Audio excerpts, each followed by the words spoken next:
मैं हूं आपके साथ स्वप्निल यादव और आप देख रहे हैं द लीडर हिंदी। उत्तर प्रदेश के वित्त मंत्री सुरेश खन्ना साल 2025 से 26 के लिए गुरुवार को राज्य का बजट पेश कर रहे हैं।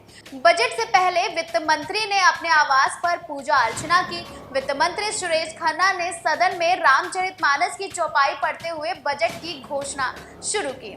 आपको बता दें, यूपी का ये बजट 8 लाख करोड़ का बताया जा रहा है। इसके लिए राज्य सरकार द्वारा 10 सेक्टर कृषि और समवर्गीय सेवाएं, इसके साथ अवस्थापना, उद्योग, आईटी और इलेक्ट्रॉनिक, स्वास्थ्य और परिवार कल्याण, शिक्षा, पर्यटन, मार्ग विकास, वित्त सेवाएं, ऊर्जा, पूंजी निवेश को चिन्हित करते हुए सेक्टरवार कार्य योजनाएं तैयार की गई हैं।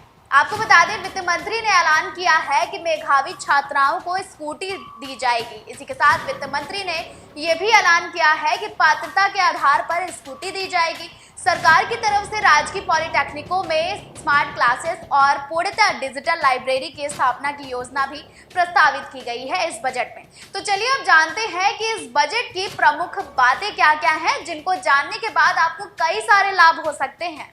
वित्त मंत्री ने यह ऐलान किया है कि इस बार का बजट 8,08,736 करोड़ 6 लाख रुपए है, जो वर्ष 2024 से 25 के बजट से 9.8% अधिक है।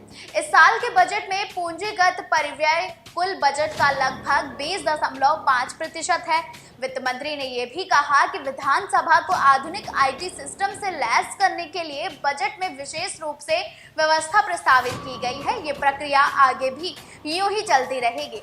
प्रदेश सरकार ने जीरो पॉवर्टी अभियान शुरू किया है, जिसका उद्देश्य प्रत्येक गांव से निर्धन परिवारों को चिन्हित कर उनकी आय को कम से कम 1,25,000 रुपए प्रति वर्ष तक ले जाना है। वहीं वित्त मंत्री ने कहा कि प्रदेश सरकार ने राज्य को एक प्रमुख निवेश केंद्र के रूप में स्थापित करने के लिए कई नीतियां बनाई हैं और कारोबारी माहौल में सुधार भी किया है। वहीं अगर इस बजट की बात करें तो इस बजट में सामाजिक सुरक्षा योजनाओं के लिए 4% बजट आवंटित किया गया है, जिसमें पेंशन, छात्रवृत्ति आदि शामिल हैं। रोजगार सृजन के लिए मनरेगा, कौशल विकास मिशन, युवा उद्यमी विकास अभियान आदि के लिए विशेष प्रावधान भी इस बजट में किए गए हैं।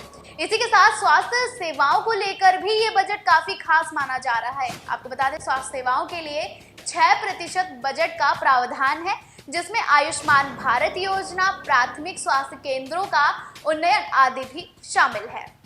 अब आपके मन में एक बात आ रही होगी कि किसानों के लिए ये बजट कितना खास है। तो किसानों को आर्थिक सहायता, फसल बीमा, सोलर पंप योजना, गन्ना मूल्य भुगतान आदि के लिए 11% बजट आवंटित करने का ऐलान वित्त मंत्री ने किया है। वहीं इस बजट में शिक्षा के क्षेत्र के लिए भी कई सारे तोहफे दिए गए हैं। शिक्षा के क्षेत्र में 13% बजट आवंटित किया गया है, जिसमें स्कूलों में आईसीटी लैब, स्मार्ट क्लासेस, पॉलिटेक्निकों में डिजिटल लाइब्रेरी आदि बनाने की योजना भी इस बजट में शामिल है। फिलहाल आपको ये जानकारी कैसी लगी, हमें कमेंट बॉक्स में जरूर बताइएगा। अब वक्त हो गया है आपसे इजाजत लेने का, तो हमें दीजिए इजाजत और आप देखते रहें द लीडर हिंदी।